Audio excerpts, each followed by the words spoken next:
ውጪ ላይ የፈራሁት ቤቴን ድረስ መጣ ተከትሎ። ሰው ላይ የፈራሁት ነገር ወደ ቤቴም ተከትሎ መጣ የሚባል ነገር አለ አይደል? ሰውዬ ምን አክል ድፍረት ቢኖርክ ነው ሻንጣ ተሸክመ የሴት ልጅ ቤት፣ ለዛውም ወንድ የለም አላገባችም ገና ህፃን ልጅ ነች። ምን አክል ደፋር ብትሆን ነው? ምን አክል ድፍረት ቢኖርክ ነው አንተ ሻንጣ ተሸክመ ወደ ሄሚ ቤት የምትመጣው? ወይኔ በቃ ሰው ደንዟል ማለት ነው። በእውነት ድንጋይ ነካ እንደ ብሩክን ፈርቴ ነው አሁን ሄሚ ቤት ለመኖር ነው የመጣው። ወይ የድራማችሁ ነገር ዛሬ እንኳን እንዴት እንደሳቅኩ ነው የምትሉት። እኔ በጣም ነው የሳቅኩትኝ ክርስቶስን። የዛሬ ነገር በጣም ነው ያሳቀኝ። እማቤቴን ቲ ፊቱ ለምንድን ነው ቀብቶ የመጣው? ደግሞ ብሩክ ነው እንደዛ የመጣው። ውሸት! ወይኔ ውሸት! ወይኔ ውሸት! እኔ እኮ ፊት አላየሁም ነበር። ቅድም ቪዲዮ እያየሁ በሳቅ ነው ጨረስኩት። ወይኔ አንተ ማን ነው እንትን የሰጠ አልኮን ማለት ነው? እንደዛ ነው እንዴ የተመታው? ወይኔ አረ ቤተሰብ ብሩክኝ እንዴት ነው የመታው? በጣም እኮ ነው ይሄን ጎታል እኮ ጎርታል ይሄን ልጅ ሃይ ወይኔ ሃይ ወይ ቴዲ የኔ ፍቅር በጣም ነው እንዴ የተመታው? ውሽ በነገራችን ላይ በጣም ነው ማፈቅረክ። እሺ አዎ ካንተ ፍቅር ይዞኛል። አረ አላየሁም ነበር ቅድም ቪዲዮ ላይ እንደዛ ነው እንዴ የተመታው ብራዘር? ወይ ጉድ ውዶች፣ ሰላም ውድና የተከበራችሁ ውድ ቻናል ቤተሰብ እንዴት ናችሁ? ደህና ናችሁ ወይ? ባላችሁበት ቦታ ሰላማችሁ እርፍርፍ ይበልላችሁ የኔ ውድ የኔ ጣፋጭ ቤተሰብ። እኔ ያለሁላችሁ እንዴት ናችሁ እናንተ?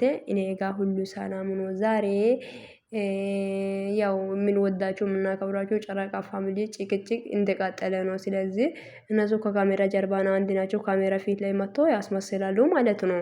ሶ ምንድነው ዛሬ አቶ ቴዲ ነው። አዎ አቶ ቴዲ ሄሚ ለማስታረቅ ከአቶ ብሩክ ጋር ለማስታረቅ አቶ ፍጹምን ላከች። አቶ ፍጹም ደግሞ ሄዶ ልጁን እንዲመጣ ነገረ ማለት ነው። ከዛ በኋላ ደግሞ ልጁም መጣ ወደ ሃይማኖት ወይዘሪት ሃይማኖት ቤት መጣና ምን ይዞ ቢመጣ ጥሩ ነው መሰላችሁ ውዶች? ሻንጣ ተሸክሞ መጣ። ሻንጣም ተሸክሞ የመጣው ምክንያቱ ምንድነው ታውቃላችሁ? እኔ ከሃይማኖት ከመኖር ፈልጋለሁ፣ እኔ ፈርቼ ነው ላንቺ ራሱ እኔ እንደዚህ ያደረገው ነገ አንቺ የሆነ ነገር ቢያደርግስ ብሎ አሰበላት ማለት ነው። ማለቴ ወይዘሪት ቴዲ ስምሽ እንኳን ወይዘሪት ቴዲ ብዬ ልጥራ አሁን ከዚህ በኋላ እውነቴን ነው የምልህ። አንተ ምን አክል ድፍረትና ምን አክል ደፋር ብትሆን ነው አንተ ሴት ልጅ ቤት ላይ ለመኖር ሻንጣ ተሸክመ አንተ አልጫ ማለት ነው የሆንክ ኮታታ ማለት ነው። ጉድ አሉ። እና ደግሞ አቶ ብሩክም ደግሞ በጣም ተናዷል እኮ በአንቺ ምክንያት እኮ ነው ከዚህ ማለት ከዚህ ልጅ ጋር የተጣላሁት ምናምን አለ። እና ወይዘሪት ሄሚም በኔ ምክንያት እንደዛ ለምን ትሆናለህ ምናምን ብላ እሷን ስሜታዊ ሆነች። አቶ ብሩክም ደግሞ እንዴት እንደዚህ ትይኛለሽ? እንዴት እኔ ባንቺ ምክንያቱ እኮ ነው እንደዚህ የሆንኩት አለ። ወይዘሪት ሄሚም ደግሞ እኔ በቃ ከዚህ ቤቱን ለቅቄ እወጣለሁ፣ እኔ ከዚህ በኋላ ለራሴ መኖር ራሱ ፈራለሁ። ስለዚህ ይሄ ልጅ ነገ ቤቴን ገፍትሮ ገብቶ የሆነ ነገር ቢያረገኝ እኔ ሴት ልጅ ነኝ ፈራለሁ፣ ለመኖር ራሱ ይሳቀቃለሁ ምናምን ብላ መልእክቱን አስተላልፋለች። እና ማለት አቶ ብሩክም እንዲህ ብሎ ተናግሯል። አይ እዚህ ቤት ልክች ብለሽ የትም እንድትሄጂ አልፈልግም። ስለዚህ ፍጹም እንዲጠብቅ። አዎ አይ ፍጹም ሳይሆን አቶ ፍጹም አንተ ከዚህች ልጅ አጠገብ ትንሽ ደቂቃ እንድትርቅ አልፈልግም።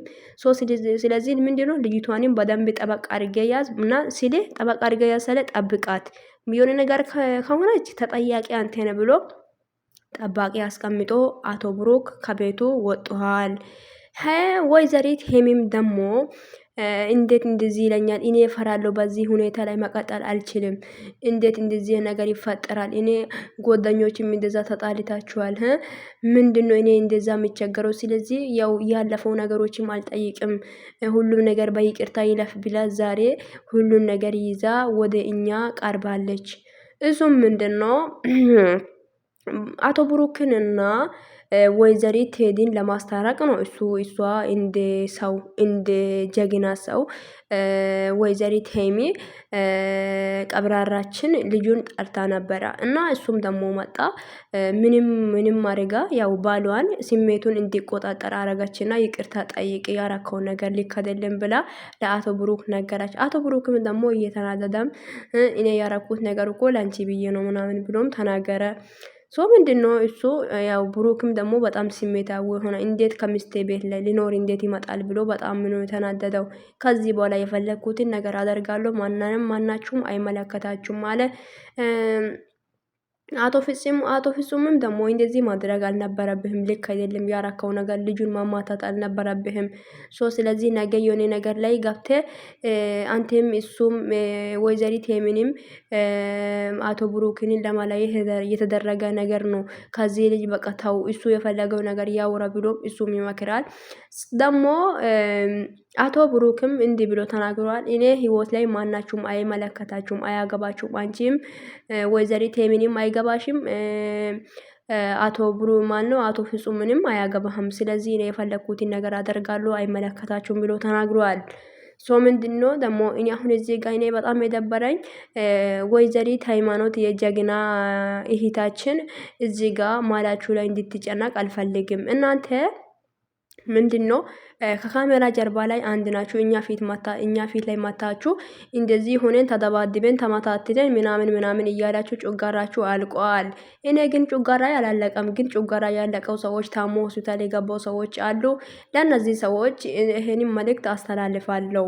ሰው እንዲጨነቅ እያረጋችሁ እናንተ ያው እኔ አሁን ላይ የገባኝ ነገር ምንድነው አቶ ብሩክ 300 ሺህ እንዲገባ ይፈልጋሉ እነኚህ ልጆች።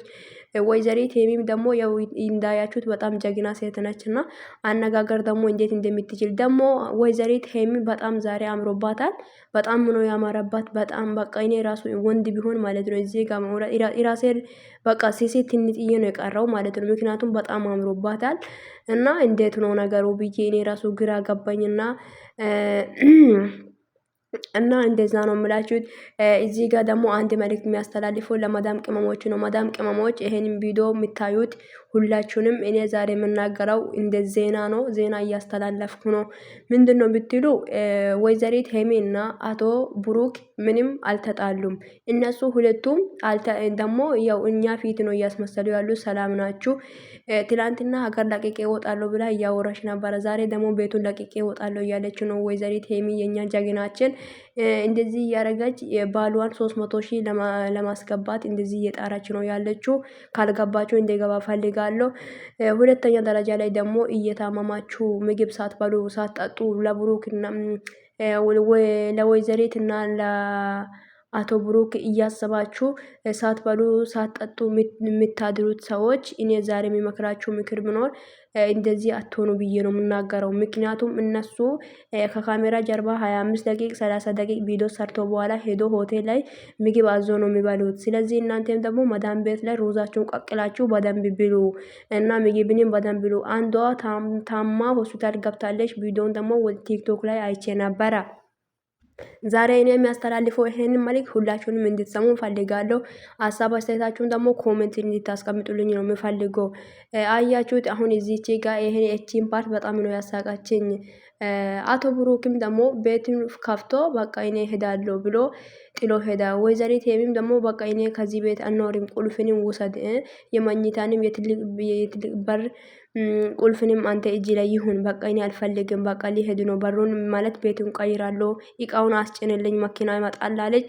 ደግሞ ያው የሄዳው ባሏም ደግሞ አላስችላለኝና ተመልሶ ወደ ቤቱ ገባ እና ገባና ከዚህ ቤት ንክች ብለሽ የትም እንድትሄጂ አልፈቅድልሽም አለ። በአንቺ ምክንያት እኮ ነው እኔ እዚህ ጋር የተቸገርኩትና ቤተሰብ አልቻልኩም። እግዚአብሔር እዚች ከብሩ ግን አይቼ በጣም ነው ሳቅሁት። እና ይቀጥላለሁ። ይቅርታ አድርጉልኝና ዜናን ስላቆረጥኳችሁ ሊሄድ ነበረ። እሱም ደግሞ አላስችላለኝና አሁን ጠባቂውን አድርጎ እየሄደ ነውና መንገዱን ጨርቅ አድርግልኝ እና ቅድም እኔ ኮሜንት ሳንብብ የሆነ ነገር አይቻለሁ። ምንድነው አንዷ ምን አለች? መቼ ነው የምትለያዩት? እኔ እንድትለያዩ ፈልጋለሁ ብላ ኮሜንት ጽፋ አይቻለሁ። እኔ ደግሞ አንቺ ወይዘሪት ማነሽ እንደሆነ አላወቅኩሽም እና እንደዚህ አይባልም። እሺ ሰው እንዴት ነው የሚለያየው? በካ ፍቅረኛ ጋር ለወደፊት የሚያስበት ሚስትና ባል ናቸው እነሱ። አይተሻል፣ ሆዱ አላስችላለ ልጁ ሊወጣ ነው ስትል እና ፍጹምም እንዲጠብቅ ጠባቂውን አድርጎ ማለት ነው። እንደዛ እና በጣም ወዳቸዋለሁ፣ አከብራቸዋለሁ።